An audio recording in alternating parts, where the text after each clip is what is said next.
Olá, pessoal do YouTube, tudo bem com vocês? Mais um vídeo novo aqui no canal. Te avisei que essa semana a gente ia continuar a falar bastante de aposentadoria por invalidez. Essa semana toda a gente está falando de aposentadoria por invalidez. No vídeo de hoje a gente vai falar de aposentadoria por invalidez com um acréscimo de 25%. Antes, eu gostaria de me apresentar aos que são novos aqui no canal. Meu nome é Renata Menegassi, eu sou advogada especialista em direito previdenciário e eu tô aqui para te ajudar. Antes de falar do tema do vídeo, gostaria de pedir para você se inscrever no canal, compartilhar esse vídeo, curta. Se você tiver alguma dúvida, deixe nos comentários. Vou deixar meu usuário aqui na tela. Se você quiser me seguir lá no Instagram, é @doutora Renata Menegassi. Existe um link na descrição do vídeo para agendamento de consulta. Se você precisar, é só clicar nesse link azul que você fala comigo ou com os meus colaboradores. Vamos ao tema do vídeo. Primeiro, vamos nos localizar. Se você é novo aqui no canal, eu sei que você não é, peço licença aos velhos de guerra, mas aos que são novos aqui no canal, o que é aposentadoria por invalidez? Aposentadoria por invalidez é um benefício devido ao segurado incapaz de exercer qualquer atividade laborativa e que não possa ser reabilitado em outra profissão, desde que cumprida a carência, quando for o caso, sendo devido enquanto esse segurado permanecer nessa condição. Na aposentadoria por invalidez, o segurado pode ter direito a um adicional de 25%. O aposentado por incapacidade permanente que necessitar de assistência permanente de outra pessoa terá direito ao acréscimo de 25% sobre o valor da renda mensal do seu benefício, ainda que essa soma ultrapasse o limite máximo de salário de contribuição, ainda que esses 25% ultrapasse o teto da Previdência Social, independente da data do início do pagamento, sendo devido a partir de tal data. Então, a pessoa que precisa de uma assistência de um terceiro, a pessoa que precisa estar o tempo todo com uma terceira pessoa, a pessoa que tem Alzheimer, o aposentado acamado, o aposentado cego. Então, existe algumas situações que precisam que o segurado, que o aposentado precisa estar permanentemente com um terceiro, com uma terceira pessoa. Então, esse aposentado, ele tem direito a um adicional de 25% na aposentadoria, ainda que com esse adicional a aposentadoria ultrapasse o teto da Previdência Social. Então, esse adicional, ele tem início na data do início do benefício, quando comprovada a situação na perícia que sugeriu a aposentadoria por incapacidade permanente. Então, quando você for para a perícia de aposentadoria por invalidez, que sugere a aposentadoria por invalidez, você já peça a assistência do terceiro. Você já argumente com o médico perito falando que você precisa de uma terceira pessoa estando o tempo todo com você. Então, desde o início da aposentadoria, é possível receber o adicional de 25%. Esse adicional de 25% também pode ter início na data do pedido de acréscimo, comprovado que a situação se iniciou após a concessão da aposentadoria por incapacidade permanente, ainda que a aposentadoria tenha sido concedida na via judicial.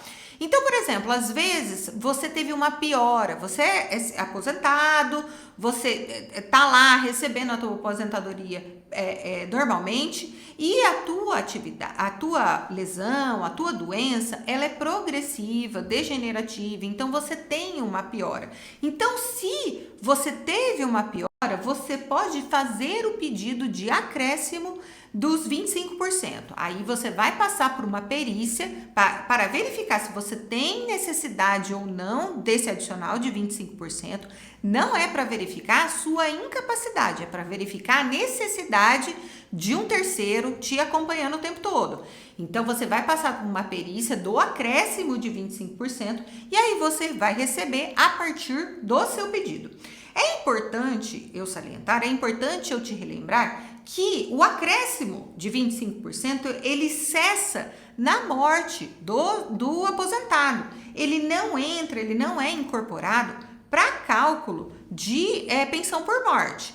Então, às vezes, o segurado recebe um valor e a família acha que é aquele valor e não é aquele valor. A aposentadoria por invalidez é um valor, o acréscimo é outro valor que só é pago para o segurado enquanto ele permanecer nessa condição Então, se posteriormente esse segurado vir a falecer e essa aposentadoria por invalidez se transformar numa pensão por morte, esse acréscimo de 25% ele não é contabilizado para a pensão por morte. Essas dispensas legais, é muito importante eu te falar que essas dispensas legais de fazer perícia ou não fazer perícia não se aplica a alguns segurados. Aquele maior de 60 anos, aquele que tem 55 anos com 15 anos de benefício previdenciário e aos portadores de HIV. E para os segurados que recebem 25%. Então, a gente está falando aqui do adicional de 25%. Alguns aposentados por invalidez, eles são dispensados de realizar perícia médica. Quem que é dispensado de realizar perícia médica? O maior de 60 anos, o maior de 55 anos com 15 anos de benefício e os portadores de HIV. Mas, mesmo nesse caso, mesmo se a pessoa estiver nos casos de dispensa legal, se ele receber o adicional de 25%, ele é obrigado a realizar perícia se o INSS chamar, não para verificar se ele é caso ou não de aposentadoria por invalidez, mas para verificar se ele é caso ou não do adicional de 25%. Então, para o adicional de 25%, não existe dispensa legal para passar perícia. Normalmente, a INSS não chama, mas às vezes, por exemplo, o aposentado por invalidez tem 70 anos e ele pede o adicional de 25%. Ele vai ter que passar por uma perícia médica, mesmo ele tendo 70 anos, mesmo ele sendo dispensado de uma perícia de revisão, por exemplo. De novo, relembrando, não é para verificar se ele tem ou não a incapacidade total e permanente insuscetível de reabilitação, para verificar se ele tem direito ou não ao adicional de 25%. O adicional de 25% não dispensa perícia médica, mesmo ele estando, esse aposentado, estando dispensado de realizar as perícia médica para o caso de revisão, para o caso de pente fino, tá? Então, essa diferenciação é importante vocês terem muito em mente, porque o segurado fica com medo. O segurado fala assim, Renata, eu pedi o acréscimo de 25% e me chamaram para perícia, mas eu tenho 70 anos. Eu posso passar por perícia? Pode, porque na verdade você não vai passar por perícia por causa da incapacidade, você vai passar por perícia por causa do adicional de 25% que você pediu. Ok? Então, essa diferença é muito importante ser feita, não fique com medo. Se você está no caso de precisar de um terceiro te acompanhando o tempo todo, faça o requerimento do adicional de 25%. Era isso que eu tinha para te falar hoje. Eu agradeço demais você ter ficado comigo nesse vídeo até o final. Eu espero te ver no próximo vídeo, nos comentários e lá no Instagram.